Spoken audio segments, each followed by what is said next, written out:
തീർച്ചയായിട്ടും. കാരണം ഇത്രയും തെളിവുകൾ കിട്ടിക്കഴിഞ്ഞാൽ പിന്നെ അതിനകത്ത് തന്നെ അയാൾ വ്യക്തമായിട്ട് പറയുന്നുണ്ടല്ലോ, 1 മാസം സാലറി മതി കൊട്ടേഷൻ കൊടുത്ത് കൊല്ലാൻ.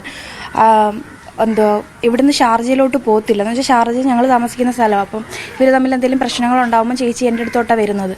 അപ്പം അങ്ങോട്ട് പോലും പോകത്തില്ല എന്ന് പറയുന്നുണ്ടല്ലോ, നിന്നെ കൊല്ലും, കൊല വിളിക്കും എന്നൊക്കെ ഒരു വ്യക്തി പറയുമ്പം ഇത്രയും തെളിവുകൾ കിട്ടിക്കഴിയുമ്പം പിന്നെ എങ്ങനെ വിശ്വസിക്കും എൻ്റെ ചേച്ചി ഇത് ചെയ്തതെന്ന്? ഞാൻ ഒരിക്കലും വിശ്വസിക്കത്തില്ല. കാരണം തലേ ദിവസം വരെ വീട്ടിൽ വന്ന് അത്രയും സന്തോഷിച്ച് ഹാപ്പി ആയിട്ട് പോയ ഒരാൾ പിറ്റേ ദിവസം ഇല്ലെന്ന് എല്ലാ കാര്യങ്ങളും എന്തുണ്ടെങ്കിലും വിളിച്ച് എൻ്റെ അടുത്ത് ആദ്യം പറയുന്നത്. അങ്ങനെ ഒരാൾ കോൾ ചെയ്തതുപോലും ഇല്ല, ആർക്കും ഒരു കാര്യവും പറഞ്ഞിട്ടില്ല.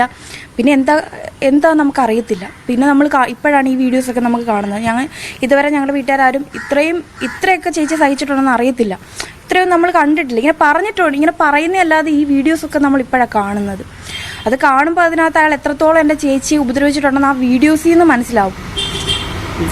തലേ ദിവസം നിങ്ങൾ ഒരുമിച്ചായിരുന്നല്ലോ ഉണ്ടായിരുന്നത്, ബർത്ത്ഡേയുമായി ബന്ധപ്പെട്ട ഭക്ഷണം കഴിച്ച് എങ്ങനെയായിരുന്നു നിങ്ങളുടെ വീട്ടിൽ നിന്ന് പോകുമ്പോൾ ഒരു അവസ്ഥ എന്ന് പറയുന്നത്? ചേച്ചി ഭയങ്കര ഹാപ്പി ആയിരുന്നു. കാരണം പിറ്റേ ദിവസം ജോലിക്ക് കയറാനിരിക്കുക. അപ്പം തീർച്ചയായിട്ടും ആർക്കായാലും പുതിയൊരു ജോലിക്ക് കയറുമ്പോൾ അതിൻ്റെതായ എക്സൈറ്റ്മെൻറ്റും അതിൻ്റെ ഒരു ടെൻഷനും കാര്യങ്ങളും ഭയങ്കര ഹാപ്പി ആയിരുന്നു. തലേ ദിവസം അതിൻ്റെ ഡ്രസ്സ് വാങ്ങാനായിട്ടാണ് വീട്ടിൽ വന്നത്.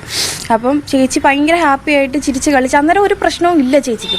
പിന്നെ അതിന് മുന്നേ കുറച്ച് ദിവസം മുന്നേ ഇവർ തമ്മിലുണ്ടായ ഇഷ്യൂവിനെ ചൊല്ലി ചേച്ചിയെ അടിച്ചതിൻ്റെ പാടുകൾ എന്നെ കാണിച്ചിരുന്നു. 2 കൈയുടെ ഈ സൈഡിലായിട്ട് നല്ല പാടുകളുണ്ടായിരുന്നു. അപ്പോൾ അതിങ്ങനെ അടിച്ചിരുന്ന കാര്യങ്ങളും അതൊക്കെ പറഞ്ഞു. അല്ലാതെ വേറെ അന്നേരം വന്ന ദിവസം വേറെ പ്രശ്നങ്ങളും കാര്യങ്ങളും ഒന്നുമില്ല.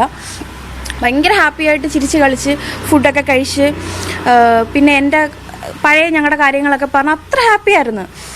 ഒരു വിഷമവും അന്ന് ചേച്ചിക്കില്ല. ലാസ്റ്റ് പോകുന്ന സമയത്തും ചിരിച്ച് കളിച്ച് ജോലിക്ക് പോകുന്നതിൻ്റെ എക്സൈറ്റ്മെൻറ്റ്, അവിടുത്തെ ജോലിക്ക് കയറുന്നതിൻ്റെ കാര്യങ്ങളൊക്കെ പറഞ്ഞ് സന്തോഷിച്ച് പോയ ഒരാൾ, ഡ്രസ്സും വാങ്ങിച്ച് ബാഗൊക്കെ വാങ്ങിച്ച് പോയ ഒരാൾ, അതൊരു പ്രതീക്ഷയാണ്. പിറ്റേന്ന് ഇനി എന്ത് ഫാമിലി ഇഷ്യൂസ് ഉണ്ടായാലും പുതിയൊരു ജോലിക്ക് കയറുന്ന ആ ആൾ ഈ 11 വർഷം സഹിച്ചിട്ട് അന്നത്തെ രാത്രി അത് ചെയ്യുമോ? ഞങ്ങൾ ഒരിക്കലും വിശ്വസിക്കത്തില്ല. ഞാൻ വിശ്വസിക്കില്ല.